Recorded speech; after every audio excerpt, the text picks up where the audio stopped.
Congressman Ro Khanna spoke to TYT interviews, and he took some bold anti-lobbyist positions. People don't trust people in Congress to do what's in the public good. They think they are looking at their future profits or their future earning potential. Mm-hmm. I mean, the president who helped win World War II, Harry Truman, when he retired, he wrote a letter. They was invited to speak somewhere, and he wrote a letter saying he's a bit embarrassed. He can't afford the train fare to go speak. Would they be willing to pay the train fare, right?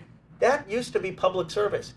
Even Republicans like George Voinovich in Ohio, you realize that if you go into these things, you're not going to make money. Or Joe Biden, I disagree with him on a number of issues, but Biden didn't go into public service and then get rich afterwards.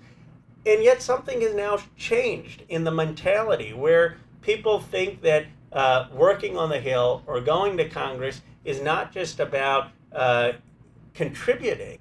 It is about a career path to make money. And so there's only one solution to this. Either ban lobbying, which I would be for in terms of banning it for former members or staffers, or at least have a 5-year or a 3-year ban. I mean, I think a 5-year ban is perfectly reasonable. So you don't have people writing the laws and then going and advising on the very laws that they write.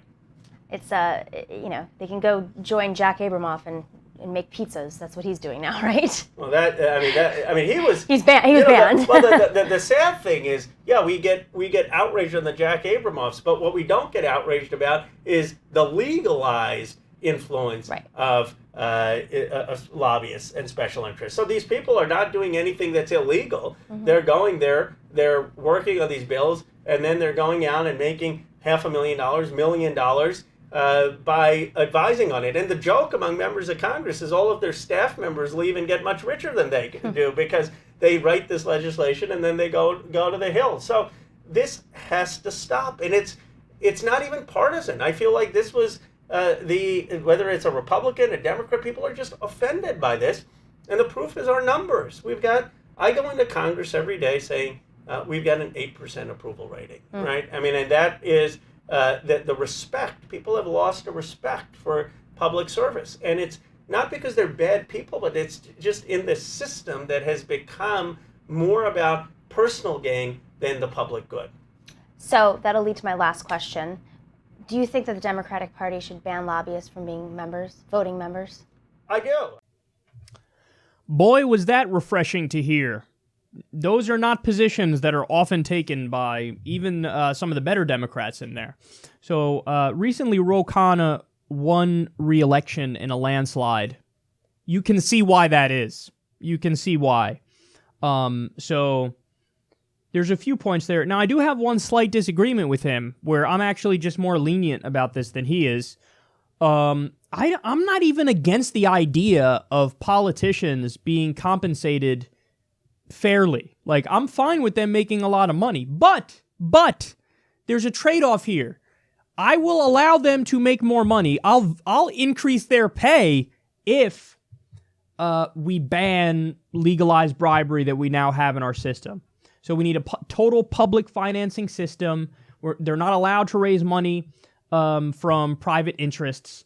And so I want to incentivize them to not sell out. And then also, by the way, if they do sell out, I honestly think that corruption should be a crime that's treated in the same ballpark as like assault and murder and rape and things of that nature.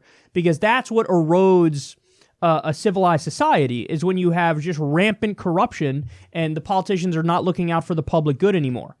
So I would ban lobbyists. I would ban private money in politics. I would do clean elections by law. But at the same time, I would also increase the pay of politicians as long as we know that there's no selling out. So you give them an incentive to represent the people because the people pay them well, and you've banned, lobbying, and then also, you punish it severely if there is some sort of bribery. So that's my take on that. But he's talking about how public service used to be about the public service.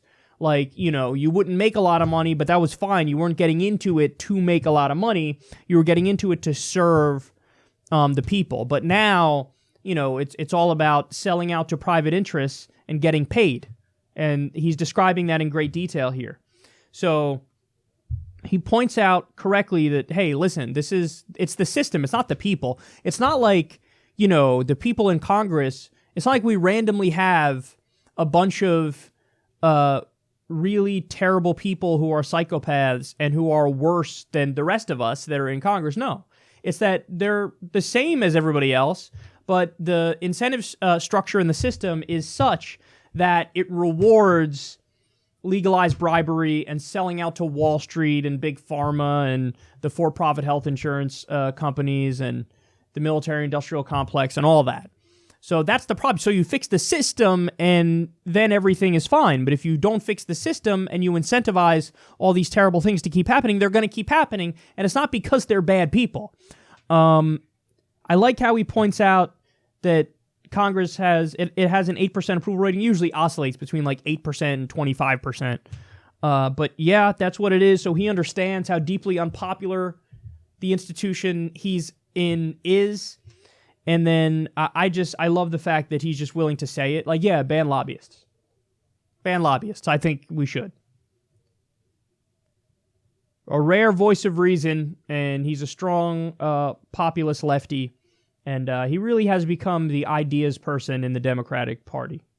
He's the Bernie of Congress at this point. And I think he can go as far as he wants. I'll leave it at that. If Khanna wanted to run for president, I think he'd do pretty well.